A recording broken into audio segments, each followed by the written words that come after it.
लो जी दोस्तों बकरी नंबर 3 वेखो माशाल्लाह सोहनी जिसामत सोहना वजूद छोटे छोटे थाने दे दुध नाल फुल ने माशाल्लाह।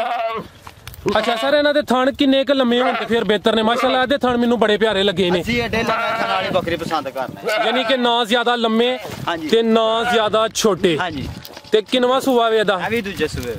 अच्छा माशाल्लाह दूसरा सूआ वे दा। यानी कि तुसी बकरी 3-4 सूबे सिद्धा ही रखदे हो? हां जी हां जी ठीक है। ते किन्नी देर होई इनु सूया? एनु सूए 5 दिन। 5 दिन। किन्ने बच्चे दिते हो? बच्चे ने 2 दिते हैं, 2 बेचड़े ने। 2 बेचड़े ने? किन्ने दे बिके ने? वो 16। ए बकरे दिते हो या बकरे? यानी कि बकरे दिते ने तां ही तुहां बेचे ने, जे बकरी दिती होंदी फिर तुहां नहीं बेचने। वो नाले कमजोरे हैं बच्चे। अच्छा इनु सर थोड़ा इधर लियाओ। ते हुन दुध दा तुसी सारा सुनदे होने हो? हां जी। किन्ना दुध दे रही है? इथे 2.5 किलो एक दिन दा माशाल्लाह।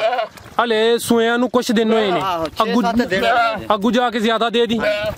ते किन्ना दा रेट मंगदे पे? प्यार मोहब्बत वाला एदा जी, प्यार मोहब्बत वाला। यानी कि दोस्त है ना कहन के रेट ज्यादा है, इंशाल्लाह थोड़े जानवर सेल होंदे सर। प्यार मोहब्बत वाला रेट एदा लग जाएगा 60,000 फाइनल जी। ठीक है। यानी कि माशाल्लाह जड़ा दोस्त है बकरी ले दा और नाल ही समझो कि रोजाना ने 2.5 किलो दुध भी हासिल करना है। हां जी। ते दूसरा सूआ है सोहनी बकरी है। ऐ सर थोड़ी इनु इस साइड ते लियाओ। ते पहले सूए ने किन्ने बच्चे दिते हन? सूए 1 ले ली दी। हां जी ठीक है माशाल्लाह सर।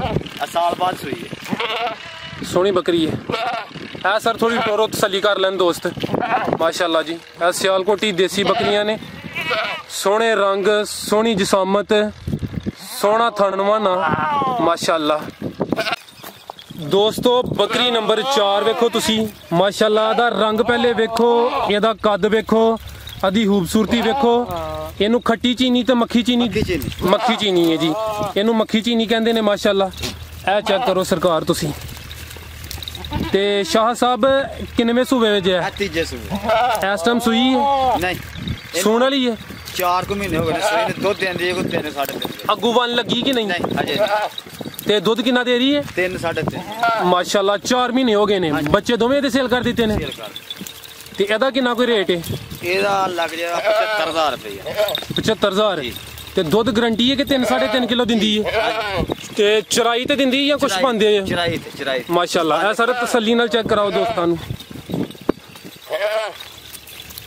दुध देने वाली बकरी आप माशाल्लाह जी माशाल्लाह। दे सर देखो थण वना चेक करो माशाल्लाह माशाल्लाह। और सारे नू थोड़ा इधर लेके आओ।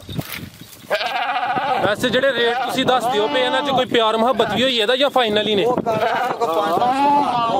ठीक है यानी प्यार मोहब्बत कर लो दे माशाल्लाह। लो जी दोस्तों बकरी नंबर 5 वेखो माशाल्लाह। काला स्याह दा रंग है, एदी खूबसूरती वेख लो तुसी। एदे कंन चेक करो, एदी जिसामत वेखो, एदे थण एदा बहाना चेक करो माशाल्लाह। सोहनी बकरी है।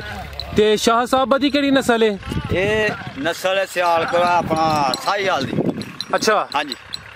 साहीवाल ते जेड़ी देसी है वो एक ही की कोई फर्क होंदा है? नहीं कोई है। अच्छा हां जी इलाके दी काली बकरी साहीवाल दी गिनी जाती है। ठीक है। हां जी। ते इस टाइम सुई है या के गब्बन है? ये फंडर ही है। अच्छा इस तो पहले किन्ने सूबे सुई है? ए तीजे सूबे। अच्छा ते तीसरे सूबे च ने किन्ने बच्चे दिते हैं? इन्ने दिते ने बच्चे 2 वारा ले ले जी, 1 वारा ले ली ते हुन फिर ले ली लेला दिता। ठीक है। ते अगू वाले गब्बन नहीं हुई? ठीक है। ते दुध भी दे रही है? दुध दे रही है। किन्ना क? 2-2.5 किलो माशाल्लाह रोजाना दा। यानी कि बकरियां तुहाडियां माशाल्लाह दुध भी अच्छा दिंदियां ने। इनू सर टोरो छड्डो इनू तसल्ली कराइए दोस्त वेखन माशाल्लाह। वेखो जी साहीवाल नस्ल दी बकरी है माशाल्लाह। ए तुहाडे सामने इस टाइम बकरी नंबर 6 मौजूद है माशाल्लाह जी। एदी जिसामत वेख लो तुसी। इनू सर एदा थोड़ा जड़ा ना बहाना ते एदे थन चेक कराओ माशाल्लाह। ए वेखो सरकार खूबसूरती वेखो जी सियालकोटी देसी बकरियां दी। ए सर थोड़ी माशाल्लाह। एदे थले किन्ना दुध है? ए थले आ दुध को 3 किलो रोजाना दा। हां जी। ते बच्चे किन्ने सू? बच्चा को नहीं मगर बेचड़े ने? बेचड़े। किन्ने के बिके ने? एदे बच्चे दिते हन 2-32,000 रुपए। अच्छा वो किन्ने महीने दे हन? वो हन को महीने सवा। ਮਹੀਨੇ ਸਵਾ ਦੇ ਦੋ ਬੱਚੇ 32,000 ਦੇ ਜੀ। ਮਾਸ਼ਾਅੱਲਾ, ਯਾਨੀ ਕਿ ਕਾਫੀ ਰੇਟ ਹੈ। ਹਾਂਜੀ। ਤੇ ਉਹ ਜਿਹੜੇ ਬੱਚੇ ਹਨ ਬੱਕਰੀਆਂ ਹਨ ਜਾਂ ਕਿ ਬੱਕਰੇ ਹਨ? ਬੱਕਰੇ ਹਨ। ਦੋਵੇਂ ਹੀ? ਹਾਂਜੀ। ਠੀਕ ਹੈ। ਤੇ ਅੱਗੋਂ ਵਾਲੇ ਵਨ ਤੇ ਨਹੀਂ ਲੱਗੀ? ਨਹੀਂ, ਅਸੀਂ ਅਜੇ ਨਹੀਂ ਕਰਾਣੀਆਂ ਵਨ ਤੇ। ਕਿਦੋਂ ਕਰਾਉਂਦੇ ਹੋ? ਅਸੀਂ ਕਰਾਣੀਆਂ ਨੇ 1 ਮਹੀਨੇ ਬਾਅਦ। ਠੀਕ ਹੈ। ਤੇ ਇਹਦਾ ਕਿੰਨਾ ਰੇਟ ਹੈ? ਇਹਦਾ ਰੇਟ ਸਿਰਫ 1 ਲੱਖ ਰੁਪਏ। 1 ਲੱਖ। ਠੀਕ ਹੈ ਮਾਸ਼ਾਅੱਲਾ, ਯਾਨੀ ਕਿ ਬੱਕਰੀ ਸੋਹਣੀ ਹੈ। ਹਾਂਜੀ। ਰੇਟ ਤਾਂ ਨਸਲ ਜ਼ਿਆਦਾ ਵਾਲੀ ਹੈ। ਨਸਲ ਵਾਲੀ ਹੈ। ਜ਼ਬਰਦਸਤ। ਨੰਬਰ ਸਰ ਫਿਰ ਇੱਕ ਦਫਾ ਬੋਲ ਦਿਓ। ਨੰਬਰ ਮੋਬਾਈਲ ਨੰਬਰ ਜੀ। 0304 29 027। ਲੋ ਸ਼ਾਹ ਸਾਹਿਬ, ਤੁਹਾਡਾ ਬਹੁਤ ਸ਼ੁਕਰੀਆ ਸਰ, ਤੁਸੀਂ ਆਪਣੀਆਂ ਬੜੀਆਂ ਅੱਛੀਆਂ ਤੇ ਨਸਲੀ ਬੱਕਰੀਆਂ ਦਸੀਆਂ ਨੇ, ਵੇਖ ਕੇ ਦਿਲ ਖੁਸ਼ ਹੋਇਆ ਹੈ। ਤੇ ਜਿਹੜੇ ਦੋਸਤ ਇਹ ਗਿਲਾ ਕਰਦੇ ਹਨ ਕਿ ਤੁਸੀਂ ਜਾਨਵਰ ਨਹੀਂ ਵਹਾਉਂਦੇ, ਉਹਨਾਂ ਦਾ ਗਿਲਾ ਵੀ ਦੂਰ ਹੋ ਗਿਆ। ਸਰ ਤੁਹਾਡਾ ਬਹੁਤ ਸ਼ੁਕਰੀਆ। ਅੱਲਾ ਹਾਫਿਜ਼।